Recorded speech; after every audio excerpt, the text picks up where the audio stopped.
Hey, you crazy cats, welcome to Leaving Crazy Town, where we navigate the roller coaster of relationships, mental health, and personal transformation with humor as our trusty seatbelt. Hi, I'm Sarah, and with my buddy Finn, we're here to share our real stories, expert insights, practical tips to help you break free from codependency, reclaim your life, and find freedom. So whether you're wrestling with boundary issues, craving connections that won't ghost you, or just here for a front row seat to the wild ride of self-discovery, you've come to the right place. So buckle up, we're leaving Crazy Town. Hey, welcome to Leaving Crazy Town with Finn and Sarah. Hi, everyone. That's Sarah. I'm Sarah, and we are going to talk today about rationalization. And it is a big part of codependency recovery to learn how to deal with rationalization, identify rationalization, figure out what to do with rationalization. Big. Yeah, Rationalization. Finn's really happy that Sarah brought this topic up today because now I'm having all sorts of awarenesses about how I rationalize. How we rationalize. So for some of you that don't know, obviously, well, it's not obvious to everyone, but rationalization is a huge part of addiction. So when we pick up alcohol or drugs, we then have to explain to ourselves in a way to make it okay. So I'll relapse and I'll drink and I'll say it's because my husband is so mean to me or whatever. It's a way we make okay behaviors that aren't okay. Yeah, we support support our behavior. We support the decision that we made. Right. We got to fill it in with our minds to make it okay. So I was going to give an example and Finn was going to give an example. So my example is I have moved into a little rental and I have a lovely landlord. We'll discuss on another episode. So I've noticed some things, and this is new to him, so he doesn't really know what the place is like yet. And there's some issues. And what's happened in the last couple of weeks since I've moved in, I've noticed the issues, and then this is what happens to my mind. I say to myself, am I being a princess? Which is really the first thing I said to myself. Am I being a princess? Like, are these things real problems? Or is it just that I want them to be a certain way? And so why do I rationalize? Yeah, why are you telling yourself So rationalization happens when I'm trying to make, again, the things wrong with the apartment. Okay, so why? Because I don't have to tell the truth to myself and I don't have to tell the truth to the landlord, which then would bring up perhaps fear of not being liked, fear of him getting mad, whatever.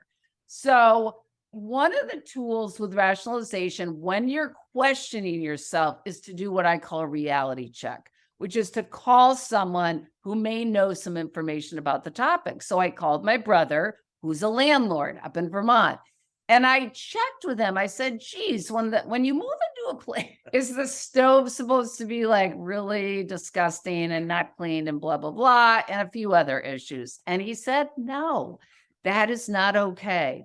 So I got the reality check. And this morning, I texted the landlord about the few issues. And what did he say? He said, those are totally reasonable requests. And then what happens to me? I'm free and I don't have to think about it anymore. That's the thing with rationalization too. The longer it goes on, the more you have to rationalize something. The bigger the fear gets, the more the stories and the reasons and the explanations and everything increases.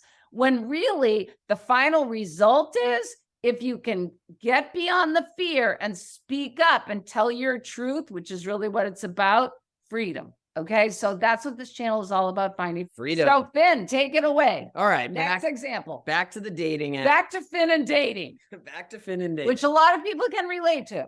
Evidently, this is where I'm working out a lot of things. And yes. So I once again started chatting with a woman on the dating app, and so my profile there's a question and it says, what is, your best, what's like the best day, best day ever, or what's your favorite thing to do? And my response is anything at the beach. Right. All right. Anything at the beach. I'm spiritual. I love the beach. Yes. I'll spend my life at the beach if I could. I don't watch the news. I love to live in a state of whatever, peace, Yeah, no news. I Stargate, don't need the news. I just fantasy shows. okay. Let's Sorry, not okay. get too carried away. I don't know Anyway, what Stargate is. Okay. That's all right. it's science Okay. fiction. Science fiction. Yeah. So anything like I just love joy. I love joy and freedom. Yes. So Harry Potter. talking to this woman, the first and then some of her things, museums. All right, I'm okay with that. Concerts, never. Hates the beach. I didn't get to that part yet. And then what was the other thing she liked? Oh, trivia. Trivia. Sorry. Go ahead. Okay, go. Sorry, am I It doesn't give me a chance to finish. Anyway, so we're chatting back and forth, and I tell her, I've got to confess, I'm not good at trivia. Like, I literally have no space in my brain for I don't even know actors' names, authors' names. No, science and fiction is my favorite one. Trivial Pursuit, the little green one, that's the only one I could ever do. Okay. Every other one, like, I don't know names of stuff. I don't care. I'm just living in the moment, people. All right. So anyway, then my point. So she writes back, well, I have to confess, I don't like the beach. All right. So I'm like, oh my gosh, she doesn't like the beach. Like, well, we'll just push that aside. I'm sure there's something we have in common. So the next text from her, what's her favorite activity? It's watching the news. All right. Still, all these red flags for me. Like, so far, there's nothing like, these are exact opposites, right? And I think, well, so right away, I'm like, she's not a match. But then I push that aside. Well, where's the rationalization? The rationalization. So I realize we're not a match. Immediately, I have fear. I can't tell her that. Oh my God, I'm stuck. This is why hello is always followed by I do with Finn. Because I can say hello. I don't like the way you say it. Next thing you know, I'm married. Like, literally, that's all right. We'll get into that episode 275. But there's a lot of fear in there. That's where it comes from. Like, point. I now have to speak my truth. Yes. We're not a match. Like, hello. But nope, I can't do it. So now I have to support my inability to tell her that we're not a match. So you make up reasons why it's going to be okay. Yes. So I tell myself, all right, well, she sounds interesting. Is what she's smart. I mean, I don't know everything about her. Maybe there is something we have in common. So now I don't want to be with her. We're not a match. I'm going to call her and ask her out for coffee. I stopped myself because this something just felt like she lives an hour away. I don't want to drive an hour to talk to someone who has nothing in common with me. I know, but the point here is my rationalist, I know. I gotta stay focused. But I get a lot of things going on up in here. But I kept telling myself, well, you know what?